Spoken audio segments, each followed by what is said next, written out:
एक दिन बुद्ध श्रावस्ती के ही एक गांव में भिक्षाटन के लिए पहुंचते हैं। जब बुद्ध गांव में प्रवेश करते हैं तो देखते हैं कि पूरे गांव में सन्नाटा छाया हुआ है। दूर दूर तक कोई व्यक्ति नजर नहीं आ रहा था। बुद्ध उस गांव के पहले द्वार पर जाते हैं और कहते हैं, भिक्षाम देहि, परंतु भीतर से बाहर कोई नहीं आता। बुद्ध दूसरे द्वार पर जाते हैं परंतु कोई दरवाजा नहीं खोलता। बुद्ध तीसरे द्वार पर जाते हैं परंतु उस द्वार से भी कोई व्यक्ति बाहर नहीं आता। फिर अचानक से एक दरवाजा खुलता है जिसमें से एक व्यक्ति बाहर निकलता है। वो जल्दी से बुद्ध का हाथ पकड़ता है और उन्हें अपने घर में ले जाता है और कहता है, क्षमा करें बुद्ध, परंतु इस समय आप बाहर नहीं जा सकते। उंगली माल को श्रावस्ती की सीमा पर देखा गया है। सभी गांव वाले डर के मारे अपने घरों की खिड़कियां दरवाजे बंद करके बैठे हुए हैं। बुद्ध उस व्यक्ति से पूछते हैं, कौन है ये उंगली माल और उससे इतना भय क्यों है? वह व्यक्ति कहता है, उंगली माल एक राक्षस है। उसे जो भी मनुष्य मिलता है, बच्चा हो, वृद्ध हो, स्त्री या पुरुष, यहाँ तक कि सन्यासी भी, वो किसी को भी नहीं छोड़ता। महाराज प्रसन्नजित के सैनिक भी उससे डरते हैं।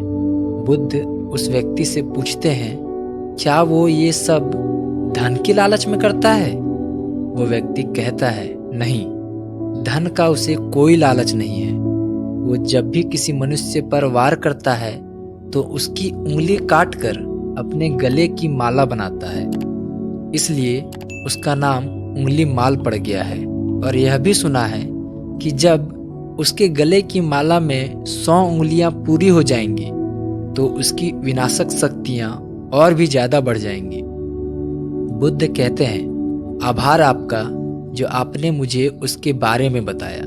फिर वो व्यक्ति बुद्ध से कहता है कि कृपा कर आप बाहर ना जाइए, क्योंकि वो आप पर भी वार कर सकता है।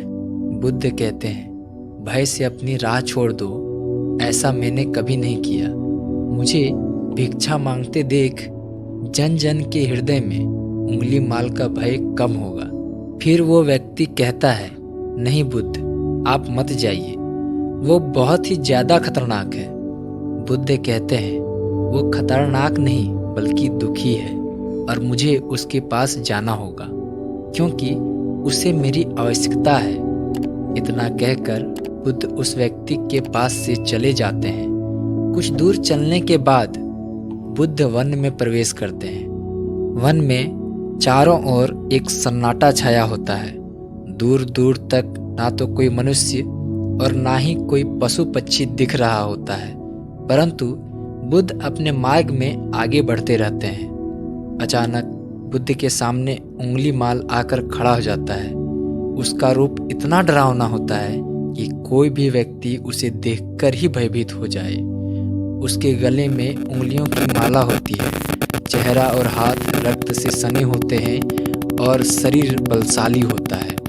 उसका रूप इतना भयानक होता है कि किसी भी साधारण व्यक्ति के प्राण तो उसे देखते ही निकल जाए, परंतु बुद्ध पर उंगली माल के इस डरावने रूप का कोई भी असर नहीं होता। बुद्ध कुछ क्षण तक एक शांत मुस्कुराहट के साथ उंगली माल की तरफ देखते हैं और फिर उसकी बगल से निकलकर अपने मार्ग में आगे बढ़ जाते हैं।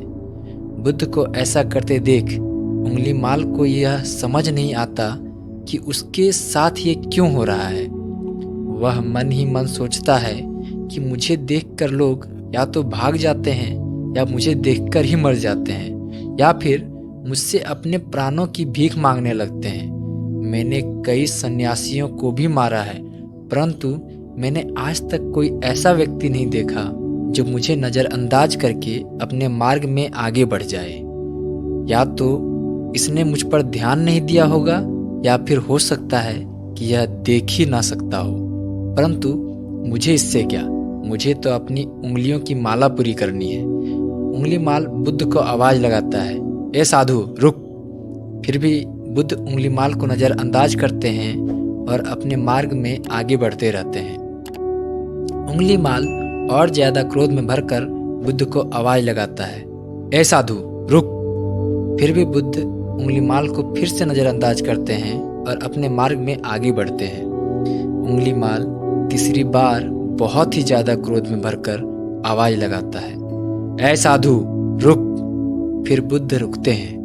उंगलीमाल बुद्ध के पास जाता है और कहता है, मेरे आदेश देने के बाद भी तू क्यों नहीं रुका? बुद्ध कहते हैं, मैं तो बहुत पहले ही रुक चुका हूँ, तुम ही चलते जा रहे हो। उंगलीमाल ये समझ ही नहीं पाता कि बुद्ध क्या कह रहे हैं, परंतु वो इतना जरूर समझ जाता है कि सामने खड़ा व्यक्ति उससे थोड़ा भी नहीं डर रहा है। उंगलीमाल बुद्ध को डराने के लिए चिल्लाकर पूछता है, ऐ साधु तुझे मुझसे भय नहीं लग रहा है क्या? मैं आदि मानव हूँ। बुद्ध कहते हैं, नहीं तुम मानव हो। बुद्ध की यह बात उंगलीमाल के हृदय पर लगती है। पहली बार उसे किसी ने मानव कहा था, परंतु वो इस बात को नज़रअंदाज करने का प्रयास करता है और बुद्ध से पूछता है, ऐ साधु तूने ये क्यों कहा कि तू कब का रुक चुका है, जबकि तू तो चल रहा था, और तूने ये क्यों कहा कि मैं नहीं रुका? बुद्ध कहते हैं, मैं बहुत पहले ही रुक चुका हूँ, यानी मैंने ऐसे सारे बुरे कृत्य करना पहले ही छोड़ दिया है जिससे किसी भी व्यक्ति को कष्ट पहुँच सकते हैं। सब जीना चाहते हैं, बस तुम उन्हें करुणा से देखने का प्रयास करो। बुद्ध के यह शब्द दोबारा से उंगलीमाल के हृदय पर चोट करते हैं, परंतु वह दोबारा से बुद्ध की बातों को नज़रअंदाज करने का प्रयास करता है और इस बार वह और क्रोध से भरकर बुद्ध की गर्दन पर अपनी कटारी रख देता है, जिससे वो लोगों की हत्या किया करता था, और बुद्ध से चिल्लाकर कहता है, नहीं, मानव में ना तो प्रेम है और ना ही करुणा है, सिर्फ छल और कपट है। इसलिए मैं सबकी हत्या करूंगा और किसी को जीवित नहीं छोड़ूंगा। बुद्ध कहते हैं, तुम्हें लोगों ने बहुत दुख दिया है उंगलीमाल। क्रूरता मनुष्य अज्ञान के कारण ही करता है। ईर्ष्या, द्वेष, मोह माया ये भी सभी अज्ञान के ही संतानें हैं, परंतु वो व्यक्ति ही है जिसमें दया, करुणा, सद्भाव और समझ का भी उदय होता है। उंगलीमाल यदि इस जीवन में क्रूर और निष्ठुर लोग हैं तो दयावान भी हैं। बस तुम्हें अपनी आंखों से इस अंधेपन की इस पट्टी को हटाना होगा जो तुम्हें केवल बुराई ही दिखा रही है। तीसरी बार बुद्ध के शब्द को सुन उंगलीमाल का खुद पर से संयम हट जाता है। उसे समझ नहीं आता कि पहली बार उसे अपना आपा इतना कमजोर क्यों महसूस हो रहा है। वह कोशिश तो करता है क्रोध करने की, परंतु नहीं कर पाता। वो बड़ी हिम्मत जुटाकर क्रोधित होने का नाटक करके बुद्ध से कहता है, तुम और व्यक्तियों जैसे नहीं हो। बुद्ध कहते हैं, मैं हर व्यक्ति जैसा ही हूँ, बस जागृत हूँ और यह सिद्ध कर रहा हूँ कि हर व्यक्ति में जागने की क्षमता है। मेरा मार्ग क्रूरता को दया में परिवर्तित करता है। उंगलीमाल, तुम अनजाने में घृणा के पथ पर हो, बस इस क्षण रुक जाओ। तुम्हारे भीतर भी ये क्षमता है कि तुम दया और करुणा के पथ पर चल सको। इतना सुनते ही उंगलीमाल के हाथ से कटारी जमीन पर गिर जाती है और उसकी आंखों से आंसू बहने लगते हैं। भला कोई कब तक बुद्ध को अनदेखा करेगा?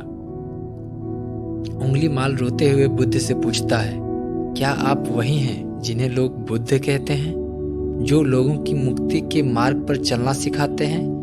फिर बुद्ध कहते हैं कि हाँ, मैं वही हूँ और तुम्हें भी मुक्ति के मार्ग पर ले जाना चाहता हूँ। फिर उंगलीमाल कहता है, परंतु मैं अब बहुत दूर निकल गया हूँ। मैंने बहुत हत्याएं करी है और बहुत पाप करे हैं। मैं अब चाहकर भी वापस नहीं लौट सकता और मेरा वापस लौटना अब असंभव है। बुद्ध कहते हैं, असंभव कुछ भी नहीं, जब जागो तभी सवेरा। उंगलीमाल कहता है, मैं अब पुनः जीवन की ओर नहीं मुड़ सकता, बहुत देर हो चुकी है। बुद्ध कहते हैं, तुम में इतनी चेतना है कि तुम जानते हो कि जो तुमने अब तक किया वह बुरा था। इसका अर्थ यह है कि तुम जानते हो कि क्या अच्छा है और क्या बुरा है। उंगलीमाल, जिस दिन से तुमने अच्छा कार्य करना शुरू कर दिया उस दिन से तुम्हारा एक नया जीवन शुरू हो जाएगा। फिर उंगलीमाल कहता है, मैं कितने भी अच्छे कार्य क्यों ना कर लूं, परंतु लोग मुझे उसी दृष्टि से देखेंगे और मुझे चैन से नहीं जीने देंगे। बुद्ध कहते हैं, उंगलीमाल, यदि तुमने हिंसा का मार्ग छोड़ा तो मैं तुम्हें मार्ग दिखाऊंगा और तुम्हारा संरक्षण करूंगा और तुम्हें लोगों की घृणा से बचाऊंगा। बस पहला कदम तुम्हें ही उठाना होगा। उंगलीमाल पूछता है, क्या ये हो सकता है? बुद्ध कहते हैं, अवश्य हो सकता है। तुम में असामान्य बुद्धि है उंगलीमाल, तुम परम सत्य के पथ पर बहुत आगे जाओगे। उंगलीमाल रोते हुए बुद्ध के चरणों में गिर पड़ता है और कहता है, मैं आपको वचन देता हूँ कि मैं सारे बुरे कृत्य करना छोड़ दूंगा और आपके पीछे करुणा के पथ पर चलना सीखूंगा। कृपा कर आप मुझे अपना शिष्य बना लीजिए। बुद्ध कहते हैं, मैं किसी को अपना शिष्य नहीं बनाता, बल्कि व्यक्ति स्वयं मेरे संग से जुड़ता है। उंगलीमाल उसी समय बुद्ध का भिक्षु बन जाता है। यहाँ पर एक बात समझनी जरूरी है कि बुद्ध किसी को भी अपना शिष्य या भिक्षु नहीं मानते थे। जो भी व्यक्ति उनके साथ जुड़ता था वो उसे केवल मार्ग दिखाते थे और वो उस मार्ग पर चलता था। भिक्षु और शिष्य शब्द केवल संघ से जुड़ने वाले लोगों की पहचान होती थी। कहानी में आगे बढ़ते हैं। बुद्ध का भिक्षु बनने के बाद उसका नाम अहिंसक पड़ जाता है। फिर बुद्ध ने जैसा उसका नाम रखा था वो वैसा ही बन चुका होता है। दोस्तों, आइए जानते हैं कि कैसे उंगलीमाल राक्षस एक अहिंसक बना। इससे जानने के लिए इस वीडियो के अंत तक बने रहिए। जब अहिंसक प्रथम बार अन्य भिक्षुओं के साथ एक गांव में भिक्षाटन के लिए जाता है तो गांव के कुछ लोग उससे बदला लेने के लिए उसे लाठी डंडों से पीटने लगते हैं। जब ये बात बुद्ध को पता चलती है तो वे तुरंत उसे बचाने के लिए उसके पास पहुंचते हैं और अपने शरीर को उन लाठी डंडों के बीच में ले आते हैं जो अहिंसक को पड़ रहे थे। बुद्ध को देखकर वे गांव वाले डंडे और पत्थर मारना बंद कर देते हैं। सभी लोग बुद्ध से कहते हैं, बुद्ध, क्यों आप इस हत्यारे उंगलीमाल की रक्षा कर रहे हैं? ना जाने कितने लोगों की जानें ली हुई हैं इसने। बुद्ध कहते हैं, अब यह उंगलीमाल नहीं है बल्कि इसका नाम अहिंसक है। अब यह आपकी ही तरह एक मानव है। वे गांव वाले कहते हैं, ऐसा आदमी कभी नहीं बदल सकता। बुद्ध कहते हैं, यह बदल चुका है, बस आप सब लोग इसे अपनी पुरानी दृष्टि से देख रहे हैं। यदि यह उंगलीमाल होता तो क्या आप में से किसी में भी इतनी साहस या बल होता कि कोई इसे एक उंगली भी लगा सके? ये आपका हर वार खाता रहा और क्या इसने आप पर कभी पलटकर वार किया? नहीं ना। क्या ये परिवर्तन आपको नहीं दिखा? आज इसने अपना लहू बहाकर अपने सारे बुरे कृत्य धो डाले हैं। आप लोगों के द्वारा इतनी मार खाने के बाद भी इसकी आंखों में आपके लिए क्रोध नहीं है। क्या यह बदलाव आपको नहीं दिख रहा है? यह तो बदल गया, परंतु आप कब बदलोगे? इतने में ही उन गांव वालों में से एक स्त्री कहती है, यह परिवर्तन मैंने स्वयं देखा है। वो स्त्री गांव वालों से कहती है, आप में से कौन ऐसा है जो दूसरों के दुख में दुखी हो, दूसरों की पीड़ा सहन ना हो तो उसे हर प्रकार की सहायता प्रदान करे? और ऐसा इस भिक्षु ने किया है। 2 दिन पहले एक व्यापारी अपनी पत्नी को लेकर जा रहा था और उसकी पत्नी प्रसव पीड़ा से व्याकुल थी। तब मैं पास से ही गुजर रही थी, इसलिए मैं भी दौड़ी दौड़ी गई। उस स्त्री की पीड़ा बढ़ती ही जा रही थी। घना जंगल होने के कारण उसे कहीं ले जाया भी नहीं जा सकता था। तभी यह भिक्षु वहां आ पहुंचा और इसने मुझसे पूछा कि क्या हुआ बहन? मैंने इसे बताया कि यह स्त्री प्रसव पीड़ा में है और इस घने वन में हम कुछ भी नहीं कर पा रहे हैं। कब तक यह कष्ट भोगेगी, कहीं इसके और इसके बच्चे के प्राण ना चले जाएं। फिर इस भिक्षु ने मुझसे कहा कि ऐसा नहीं होगा, मैं अभी अपने गुरु के पास जाऊंगा, वे अवश्य ही कोई मार्ग दिखाएंगे। इतना कहकर ये भिक्षु दौड़कर वहां से चला गया। बुद्ध कहते हैं कि फिर व्यथित हो अहिंसक मेरे समक्ष आया और मेरे पैरों में गिरकर मुझसे कहने लगा, बुद्ध, एक स्त्री गहन प्रसव पीड़ा में है और उसकी पीड़ा बढ़ती ही जा रही है, कहीं माँ और बच्चे को कुछ हो ना जाए। ये सब सुनकर बुद्ध ने कहा कि दौड़कर जाओ और उससे कहो, बहन, जिस दिन से मेरा जन्म हुआ है मैंने जानबूझकर किसी भी प्राणी को कष्ट नहीं पहुंचाया है। मेरे सत्कर्म तुम्हारा सुरक्षा कवच बने और आपकी और आपके शिशु की सुरक्षा करे। अहिंसक ने मुझसे कहा, परंतु यह तो असत्य होगा बुद्ध। सत्य तो यह है कि मैंने आज तक बहुत से प्राणियों को कष्ट पहुंचाया है।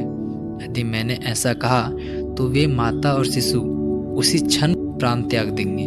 फिर बुद्ध ने कहा, तो तुरंत जाओ और उस स्त्री से कहो, बहन, जिस दिन से मेरा एक नया जन्म हुआ है मैंने सभी बुरे कृत्यों को त्यागा है और उस दिन से मैंने किसी भी प्राणी को कष्ट नहीं पहुंचाया है और मेरे सत्कर्म आपका सुरक्षा कवच बने और आपकी और आपके शिशु की रक्षा करे।